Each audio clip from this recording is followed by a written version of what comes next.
देखो एक का क्वेश्चन क्या कर रहा है साधित प्रश्न में, निम्नलिखित द्विघात बहुपदों के नीचे जो 5 को बहुपद दिया गया है, इस बहुपदों के शून्यक ज्ञात करें। क्या ज्ञात करना है?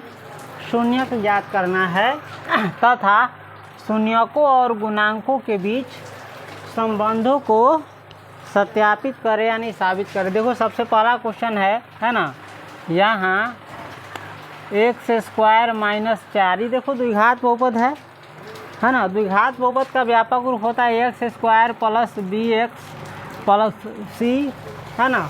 तो एक्स स्क्वायर वाला पद तो दिया हुआ है, अचर पद भी दिया हुआ है, वही पद नहीं ना है एक्स वाला। तो हम एक्स के जगह पर, देखो एक्स वाला पद में हम बी के जगह पर 0 लिख करके हम इसको ऐसे लिख सकते हैं, implies x square plus x वाला पद नहीं है तो हम लिख सकते हैं 0 इंटू एक्स। 0 में एक्स से गुना करोगे तो 0 ही रहेगा, कोई फर्क नहीं पड़ेगा, और -4 है तो -4। अब ये दोनों बहुपद एक ही है, समझ गया। अतः अब हम इसका शून्यक निकालेंगे। अब एक्स स्क्वायर -4 बराबर 0 से, है ना, एक्स स्क्वायर -4 बराबर 0। शून्यक निकालने के लिए हम क्या करेंगे, बराबर दे करके 0 देंगे, या एक्स स्क्वायर बराबर क्या हो जाएगा, देखो तो ये -4 उधर जाएगा तो सीधे 4 + 4, या x बराबर क्या हो जाएगा, देखो इस पर से स्क्वायर हटाएगा तो इस पर चढ़ जाएगा रूट, 4 पर क्या चढ़ गया रूट, या x बराबर देखो √4 को बाहर निकालोगे तो क्या होगा, ये होगा +2 जो कि प्लस लिखाता नहीं है, सीधे 2 एगो होगा -2, है ना। √4 बराबर क्या होगा, एगो 2 है एगो -2। अतः अब 2 को शून्यक निकल गया, अतः एक्स के स्क्वायर -4 के 2 शून्यक क्या होंगे, एगो 2 तथा -2 है। द्विघात बहुपद के कई गो शून्यक होता है, 2 गो होता है, तो 2 को शून्यक निकल गया, एगो ई एगो ई। अब देखो शून्यकों और गुणांकों के बीच संबंध को भी सत्यापित करना है। अभी तो हमने क्या निकाला है, सिर्फ शून्यक निकाला है। तो अब देखो शून्यकों और गुणांकों के बीच संबंध को स्थापित करेंगे। द्विघात बहुपद में 2 गो संबंध होता है, एगो शून्यकों का योग, एगो शून्यकों का गुणनफल। तो देखो सबसे पहले निकालेंगे शून्यकों का योग बराबर शून्यकों का योग, एगो शून्यक ये है एगो ये है, तो दोनों का योग यानी जोड़ निकालेंगे, 2 जोड़ 2 में जोड़ेंगे -2 बराबर हो जाएगा 2 +- बराबर 2 में से 2 गया 0, है ना। तो देखो 0 को हम लिख सकते हैं, शून्यकों का योग क्या होता है, -b/a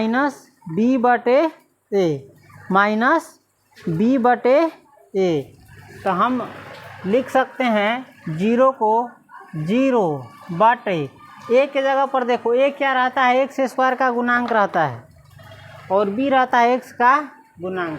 तो इसमें देख सकता है x का गुणांक 0 है, बट 0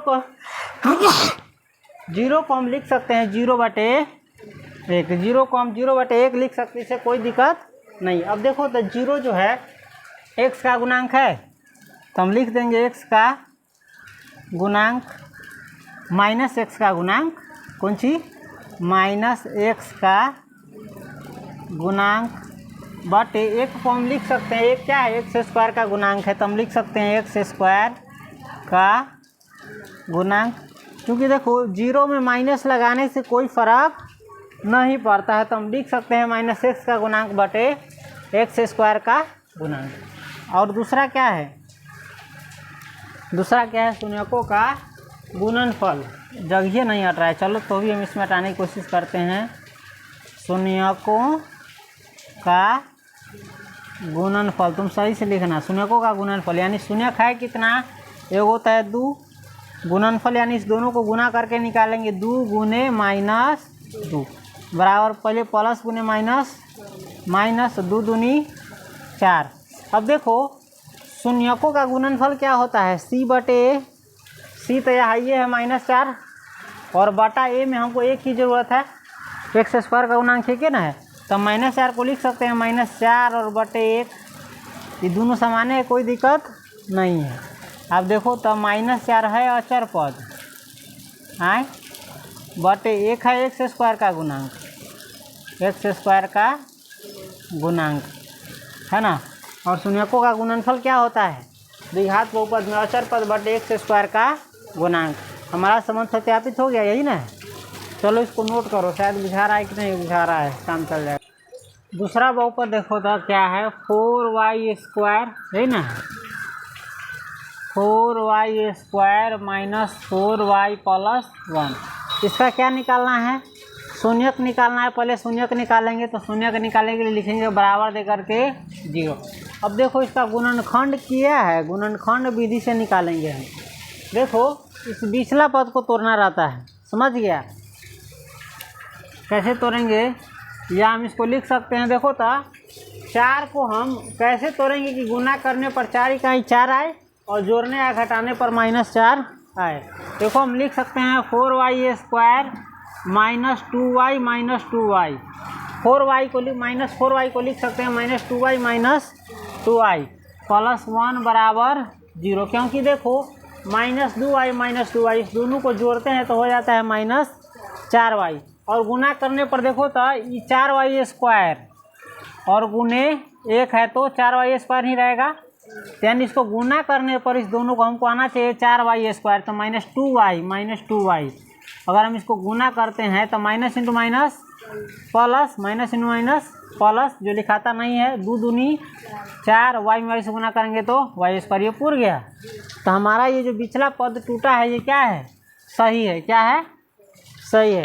तब हम इसको क्या करेंगे, या देखो तो इस दोनों में कॉमन लेंगे, इसमें और इसमें, जो दोनों में होगा वो कॉमन ले लेंगे। तो इसमें देखो 2y यहू में है, 2y यहू में है, तो 2y हम क्या करेंगे, कॉमन लेंगे। तो 2y जब कॉमन ले लिया तो इसमें बच गया 2y, तब ना 2y में 2y से गुना करोगे तो 4y स्क्वायर होगा, माइनस है तो माइनस, 2y तो ले है कॉमन ले लिए तो कुछ नहीं बचा है, बचा है 1, 2y में 1 से गुना करोगे तो 2y। अब इसमें देखो क्या कॉमन लोगे, इस दोनों में तो कुछ भी नहीं मिल रहा है ना, तो चिन्ह पहिलका वाला का लेते हैं और 1 लिख देते हैं, ठीक है।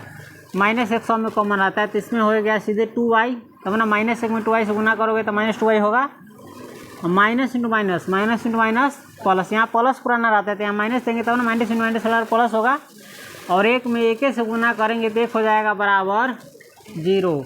या देखो अब देखो जो बाहर है ना उसको एक साथ लिखते हैं, 2y एगो बाहर है, एगो -1 बाहर है, तो इसको एक साथ लिख दिए।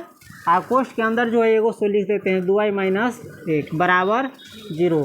या देखो 2y माइनस 1 बराबर 0 एक बार लिखेंगे, ई वाला एक बार ई वाला लिखेंगे, 2y माइनस 1 बराबर 0।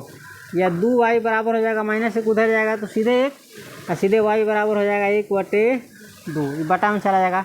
इसी प्रकार से भी बनेगा 2y बराबर 1 या y बराबर 1/2।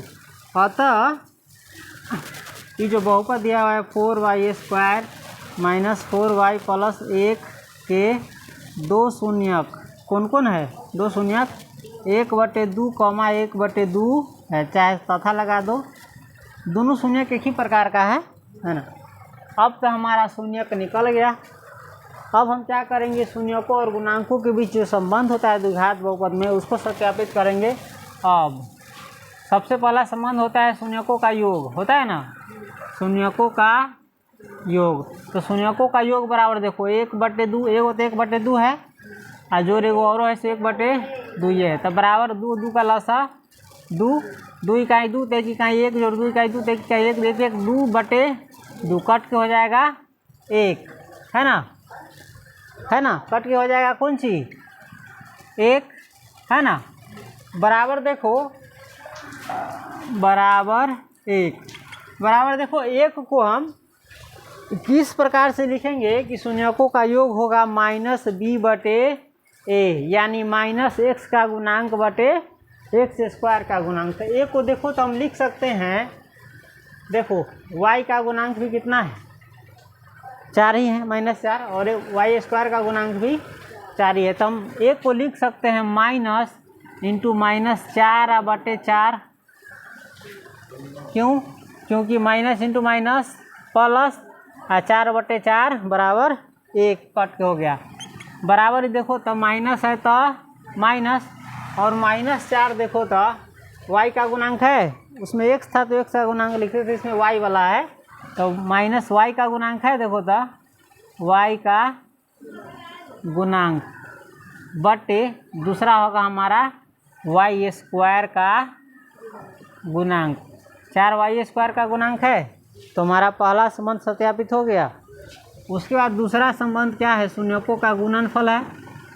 शून्यकों का गुणनफल बराबर क्या निकालेंगे, शून्यकों का हम गुना कर देंगे, शून्यकों को गुना कर देंगे तब गुणनफल निकल जाएगा। 1/2 गुने 1/, ये दोनों शून्यक है, बराबर हो जाएगा 1 का 1/2 दूनी 4। देखो तो एक अचर पद है, प्लस 1 मतलब एक अचर पद है तो हम लिख सकते हैं इसको अचर पद है। बटे 4 देखो तो y² का गुणांक है तो हम इसको लिख सकते हैं 4 को y² का गुणांक है। और शून्यकों का गुणनफल बराबर क्या होता है द्विघात बहुपद में, अचर पद बटे x² का गुणांक। यहाँ y वाला बहुपद है तो y² का गुणांक। हमारा संबंध क्या हो गया, सत्यापित हो गया। चलो इसको नोट करो। चलो तीसरा क्वेश्चन देखो, तीसरा क्वेश्चन बना लोगे हैं, नहीं बनेगा। देखो z² - 2z - 8 है ना, इसका शून्यक निकालना है तो शून्यक निकालने के लिए हम क्या देंगे, बराबर दे करके 0। अब इसके पिछला पद को तोड़ना है, और किस प्रकार से तोड़े कि जो है ना जोड़ने या घटाने पर -2z आना चाहिए, और गुना करने पर क्या आना चाहिए, वो तो z² है, एगो अचर पद है -8, यानी -8z² आना चाहिए। अब 2 को कैसे तोड़ोगे, देखो तो 2 को हम लिख सकते हैं इस पिछला पद को तोड़ करके, या z² -4z और -2z लिख सकते हैं, या प्लस है ना, -4 और +2, बड़का कौन है माइनस वाला, तो माइनस लिख दिया। 4 में से 2 गया 2, असमान चिन्ह है तो घट जाता है, तो 4 में से 2 गया 2, माइनस है तो माइनस लग जाएगा। और लिख सकते हैं इसको -8 बराबर 0। अगर इस दोनों को गुना करते हो तो प्लस गुने माइनस, माइनस पुर गया 4 दूनी 8 पुर गया, जेड में जेड से गुना करेगा तो z² यानी -8z² पुर गया है ना। पिछला पद कैसे तोड़ा जाता है ध्यान दो हल्का, हम सिखा देते हैं फिर से एक बार। -2z -8 यही ना है। देखो इसको तोड़ना रहता है, किसको, पिछला पद को। पिछला पद को तोड़ करके क्या करने पर, जोड़ने या घटाने पर पिछला पद आना चाहिए, जोड़ने या घटाने पर। और गुना करने पर इस पिछला पद को तोड़ करके जो गुना करोगे तो ये दोनों आना चाहिए, इस दोनों का गुणनफल z² गुने वो अचर पद है -8 यानी -8z²। जोड़ने या घटाने पर -2z आना चाहिए, और गुना करने पर -8z² आना चाहिए। ये बात समझना बहुत ज़रूरी है, नहीं तो बनाना दिक्कत हो जाएगा। अब देखो जब ये पिछला पद तुम सही से तोड़ गया तो आधा सवाल हमारा वहीं पर बन गया, यहीं पर हमारा सवाल क्या हो जाएगा, सही हो जाएगा। यहाँ तक का ध्यान से तोड़ो। अब देखो इस दोनों में कॉमन लेंगे, इस दोनों में तुमको कौन कौन चीज़ मिल रहा है, एगो मात्र और मात्र मिल रहा है z, क्या मिल रहा है z, तो इस दोनों में हम कॉमन लेंगे z, तो इसमें बच जाएगा एगो z, z में z से गुना करेंगे तो z², माइनस है तो माइनस। अब z में कितना से गुना करोगे तो ये -4z पड़ेगा, तो सीधे माइनस तो लिखिए दिए हैं, सीधे 4 है ना, 4 में z से गुना करोगे तो 4z, माइनस है ये है। अब इस दोनों में देखो +2z और -8, इस दोनों में क्या कॉमन ले सकते हो, कौन कौन चीज़ मिलेगा। देखो 2 यहू में है और 2 यहू में, 2 चौका 8, तो हम 2 कॉमन लेंगे। चिन्ह पहल का रखा जाता है, प्लस वाला है तो प्लस वाला, 2 कॉमन ले लिए तो इसमें बच गया z, तब ना +2 में z से गुना करेंगे तो +2z। अब देखो यहाँ पर लिखेंगे माइनस, तब ना प्लस गुने माइनस बराबर माइनस, और 2 चौका 8 बराबर 0। या देखो ये जो बाहर है एगो z है एगो +2, इसको हम एक साथ पहले लिख लेते हैं z+2। एगो कोष्ठ के अंदर में जो है दोनों में से कोई एगो बात बराबर है, बराबर 0, दोनों तो एक ही चीज़ है। ये भी एक प्रकार से कॉमन है, इस दोनों में, इसमें और इसमें, ये कॉमन ले लेता है तो ये दोनों बच जाता है। या देखो एक बार हम लिखेंगे z+2 बराबर 0, इस कोष्ठ वाला ये वो है से, एगो लिखेंगे z-4 बराबर जीरो दूसर का कोष्ट में के है वो। या देखो जेड बराबर हो जाएगा सीधे प्लस उधर जाएगा तो -2 और सीधे जेड बराबर हो जाएगा इसमें -4 है तो +4। अतः 2 गो शून्यक हमारा निकल गया। द्विघात बहुपद का 2 शून्यक होता है z² - 2z - 8 के 2 शून्यक कौन कौन है? एगो है -2 तथा 4 है। ये तो हमारा निकल गया शून्यक। इसके बाद देखो तुम नीचे ही लिखना, जगह नहीं है तो हम साइड में लिख रहे हैं। शून्यकों और गुणांकों के बीच के संबंध को सत्यापित करना है तो अब लिखेंगे अब शून्यकों का योग बराबर, सबसे पहला संबंध यही ना है, शून्यकों का योग बराबर। तो एगो शून्यक है 2 और एगो शून्यक है कौन सी -2, तो -2 योग यानी जोड़। एगो शून्यक है 4। तो देखो -2 और जोड़ 4 कितना हो जाएगा? इतनी तो माइनस वाला है और ये प्लस वाला। असमान चिन्ह है तो घटेगा। केकरा में से जो बड़का संख्या होता है तो बड़का तो 4 है और 4 के पीछे प्लस है तो प्लस लिखाएगा, लेकिन लिखना जरूरी नहीं है, सीधे घटा देंगे। 4 में से 2 गया 2। अब देखो शून्यकों का योग हम लोग जानते हैं होता है -x का गुणांक बटे x² का गुणांक यानी -b/a, लेकिन ये जेड वाला है तो होगा -z का गुणांक बटे z² का गुणांक। तो हम 2 को देखो तो लिख सकते हैं इसको देखते हुए minus into -2 minus into minus plus 2 के 2 रह गया। अब बटे z² का गुणांक z² में तो 1 है तो यहाँ हम लिख सकते हैं 1, यानी 2 को माइनस इंटू -2 बटे 1 लिख सकते हैं। ये दोनों ई और ई क्या है बराबर हैं तो बराबर हम इसको लिख सकते हैं माइनस माइनस है तो, और -2 देखो क्या है जेड का गुणांक है तो हम लिखेंगे जेड का गुणांक। बुझा रहा है कि नहीं पता नहीं। आइए को लिख सकते हैं z² का गुणांक। x² का गुणांक ही रट मत लेना, x² वाला बहुपद रहता है तब x² का गुणांक होता है। इसमें तो z² वाला बहुपद है तो z² का गुणांक होगा। यहाँ पर नहीं बुझा रहा है शायद, ठीक है तो इसको हम साइड में लिख रहे हैं बराबर -z का गुणांक बटे z² का गुणांक। समझ गया? अब एक और है संबंध शून्यकों का गुणनफल। शून्यकों का गुणनफल बराबर, शून्यकों का गुणनफल बराबर, शून्यक एगो है -2 है ना, और गुण एगो है सीधे 4। तो -2 गुने 4 बराबर कितना होता है?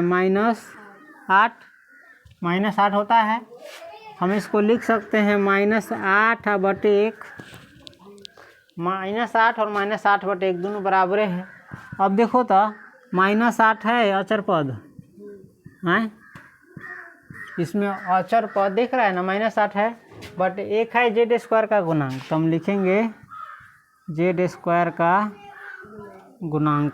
आज गर्मी बहुत है, हद से ज़्यादा है, बाप रे नहीं है। देखो अब चौथा क्वेश्चन क्या दिया हुआ है? 6t दिया है, लिखेंगे दिया है 6t² - 3। देखो स्क्वायर वाला पद तो इसमें दिया हुआ है ना, लेकिन पावर 1 वाला नहीं दिया हुआ है, टी वाला नहीं दिया हुआ है। तो इसमें हम टी वाला अपना मन से लिख सकते हैं, अर्थात ये जो बहुपद है इसको हम इस प्रकार से भी लिख सकते हैं 6t² 0 अथी वाला पद नहीं है टी वाला, तो हम लिख सकते हैं +0 × t, द्विघात बहुपद के व्यापक रूप जैसा लिखते हैं -3। ई और ई बहुपद दोनों क्या है? बराबर है। अब 6t² 3 बराबर 0। क्यों ऐसा हम किए हैं? बराबर देकर के 0 दिए हैं शून्यक निकालने के लिए। किस लिए? शून्यक निकालने के लिए। अब इसमें देखो बिचला पद तो है नहीं, सो तोड़ेंगे, टी वाला पद तो है ही नहीं तो तोड़ेंगे क्यों, इसको हम डायरेक्ट बनाएंगे। या देखो तो हम 6t² बराबर लिख सकते हैं, -3 को उधर भेजेंगे तो सीधे 3, या t² बराबर हम लिख सकते हैं 3 बटे 6 नीचे चलाएगा बटा के, गुना में है तो 3 दूनी 6 यानी 1/2 हो गया है ना, ऊपरी एक बचा है। या टी बराबर क्या हो जाएगा, 1/2 जो है रूट के अंदर में चला जाएगा, स्क्वायर हटाएंगे तो 1/2। और या देखो तो टी बराबर ये रूट के अंदर में है ना, तो यानी इसको हम लिख सकते हैं 1/√2 प्लस वाला एगो एक का रूट, एक का वर्गमूल एक ही होता है, और रूट दो का निकलेगा नहीं तो √2 के अंदर मारा जाएगा। एगो ये प्लस वाला, एगो इसी प्रकार से लिखेंगे माइनस वाला है ना। 2 शून्य हो गया, अतः 6t² - 3 के 2 शून्यक क्या होंगे, 1/√2 और -1/√2 है ना। अब देखो हमको शून्यकों और गुणांकों के बीच संबंध को सत्यापित करना है, तो हम लिखेंगे अब शून्यकों का योग बराबर, कहाँ लिखना है, नीचे लिखना है, जगह नहीं है। अब शून्यकों का योग बराबर एगो है 1/√2 योग यानी जोड़, एगो है -1/√2 जोड़ेंगे तो हो जाएगा 1/√2 प्लस माइनस माइनस 1/√2। देखो ये दोनों समाने हैं, समान से समान चीज़ें घटता है तो क्या हो जाता है 0 बराबर। हम लिख सकते हैं 0 को 0 बटे t² का गुणांक। देखो तो शून्यकों का योग क्या होता है, x का गुणांक यानी t है तो इसमें t का गुणांक देख रहा है, t का गुणांक 0 है तो 0 बटे t² का गुणांक यानी 6। 0 को हम लिख सकते हैं 0/6, कोई दिक्कत नहीं है। एक नहीं लगाना क्योंकि हमको इसका संबंध भी सत्यापित करना है। एक बटा में लगा सकता है लेकिन ये पूरेगा नहीं, तो बराबर देखो तो हम इसको लिख सकते हैं माइनस, 0 में माइनस लगाओ प्लस लगाओ कोई दिक्कत नहीं, माइनस t का गुणांक लिख सकते हैं, उसमें x का गुणांक लिखते थे तो इसमें t वाला पद है तो t का गुणांक बटे 6 को लिख सकते हैं t² का गुणांक। पहला संबंध सत्यापित हो गया। दूसरा कौन है, शून्यकों का गुणनफल है, शून्यकों का गुणनफल बराबर एगो 1/√2 है गुणनफल यानी गुण है, एगो है -1/√2 बराबर हो जाएगा। माइनस है तो -1 में 1 से गुना करेंगे तो 1, और √2 में √2 से गुना करेंगे तो 2। तो और शून्यकों का गुणनफल होता है c बटे, तो लेकिन इसमें c तो है 6 -3 और a है 6, हमको इस फार्मूला पर नहीं बैठ रहा है तो बराबर देखो तो -1/2 को लिख सकते हैं -3 और बटे 6, -3 ले आए हैं अचर पद से और 6 ले आए t² के गुणांक से। -1/2 को -3/6 लिख सकते हैं क्योंकि काटेगा ना तो 3 से 6 कट जाएगा 2 मात्रा में, ये हो जाएगा 1/2 ही, तो बराबर हो गया। देखो तो अचर पद -3 अचर पद है ना, यह है ये देख सकता है, बटे t² का गुणांक, कोई दिक्कत नहीं, नोट करो। देखो कन्फ्यूजन मत होना, ये सवाल है, ये क्या है, हाँ ये सब सवाल है, असली बनावट यहाँ से है।